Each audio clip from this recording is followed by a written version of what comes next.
Turkey's tourism sector owes much of its popularity to the country's rich history, scenic sites, and of course its food. But there are other draws that are bringing in millions of visitors, one of them being Turkish films and TV series. To discuss this growing soft power, joining me now on set is Izzet Pinto. He is the CEO of Global Agency, a leading content distributor for Turkish productions. Welcome to our studio. Thank you. I want to go back to 2006. Sure. Because that is when your company first participated in MIPCOM, the huge fair in Cannes, which TV professionals, media professionals come together. But back then you had a small stand there. Yeah. But today, when we fast forward to our current day, you are one of the biggest exhibitors there. Yeah, very happy to be part of this industry. This, I think, is an also example. It also represents the situation of Turkish dramas and its journey. Exactly. How would you compare the then and now of the industry? So in 2006, when I started my company, it just started with one single format, a TV format out of Turkey. And in the first 2 years, I was just focusing on TV formats out of Turkey. But in 2008, I wanted to test the waters with Turkish drama. And back then, no country in the world knew about Turkish drama. And so we started licensing a drama called 1001 Nights. And I remember that the first territory to pick up this drama was Bulgaria. And it was such a huge success. So it tripled the ratings of the channel. And then I understood that I had a gem in my hand. And I started selling all around the world. And today, I think the dramas we sell reach over 140 territories and with like 500 million viewers around the world.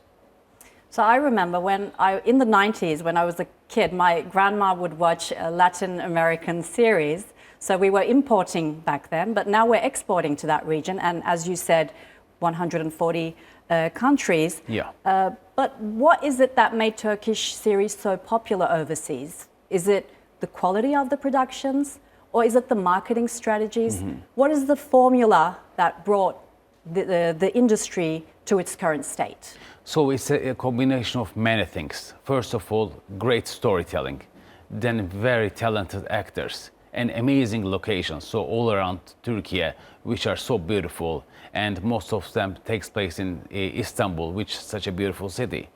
But on the other hand, one of the main reasons why we are able to, reach so many viewers is because Turkish dramas are quite conservative. Because around the world, on prime time, the families want to watch a drama together with their children. And so coming out of Turkey, Turkish dramas are quite conservative, very family oriented. So this makes it perfect for family viewing. And I think one of our success of this Turkish DNA is being so family-oriented show.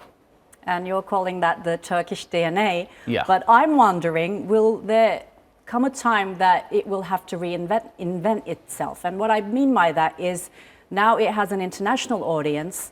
Will the storytelling have to change? Will the themes have to diversify? I want to know your thoughts about that. So funny enough, the more we try harder with new genres, it kind of fails because viewers around the world, they want classic melodrama, which, like we can say, magnificent century styled storytelling, or Forbidden Love, Aşk-ı Memnu, 1001 Nights. So these classics works all the time.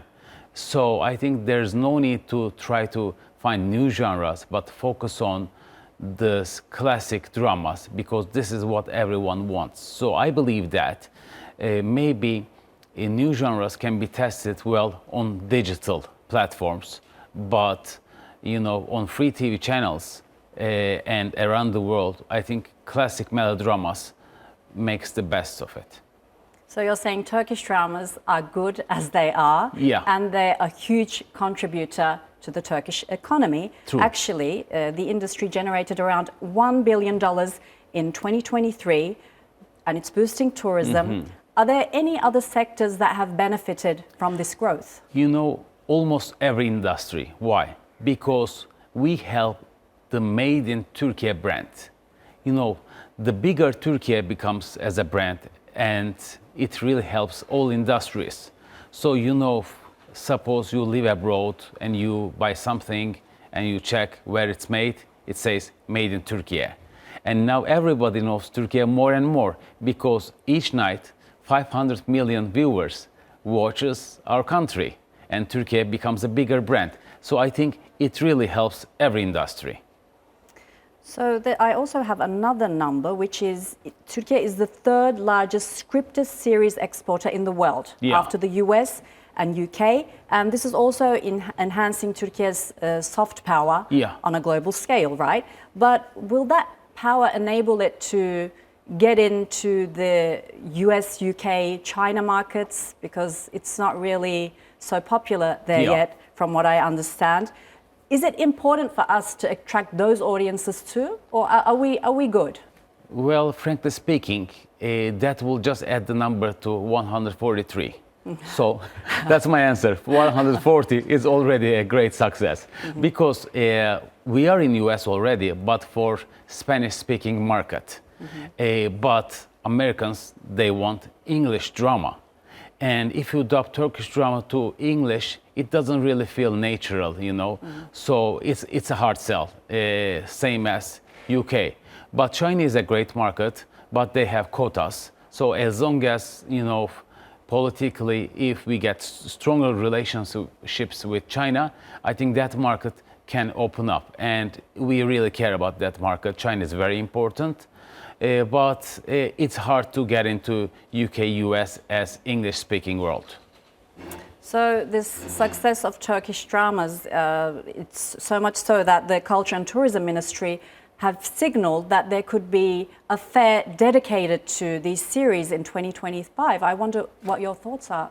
Yes, we are working on that as an industry, because in the past, for almost 10 years, we had local fairs in Turkey, managed by international companies, and they were a success. And there was a pause for a little bit.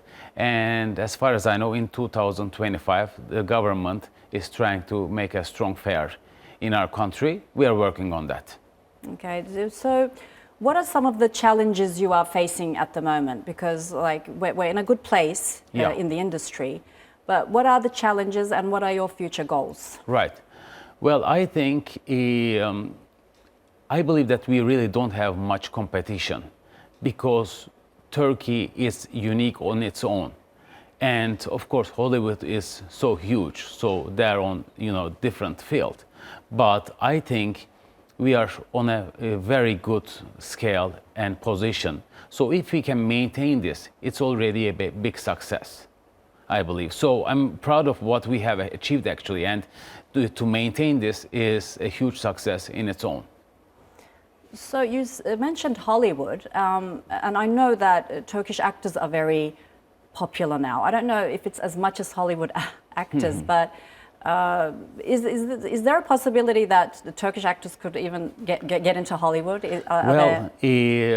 Frankly speaking, I'm not exaggerating, but Turkish actors are more popular than the American actors. Like, if you follow the festivals around the world, when Turkish actors go there, you must see the fans. They cheer up so much, and because they feel so close with Turkish actors, they feel like they can reach them, they can touch them. But maybe Hollywood stars are more protected and you can't really reach them. Because Turkish actors are more approachable, I think they have, most of them have more fans than the American actors, most of them, not all, of course. So yes, Turkish actors, I think, are very popular. That's another thing. And actually, we also reach Hollywood with our scripts and formats. So we do sell them scripts to be remade in US, and in the past it happened. And also we are selling them TV shows. So we are having success already with unscripted world and with selling scripts to be remade there. All right, that's unfortunately all the time we had. It was lovely to have you there. Thank you for joining me on Straight Talk. Thanks for having me. And that's all for this edition of Straight Talk with me, Zeynep Gökçe. If you've got any comments, please share them with us on X @StraightTalkTRT. Also, don't forget to subscribe to our YouTube channel, where you can find more exclusive content. Until next time, take care and goodbye.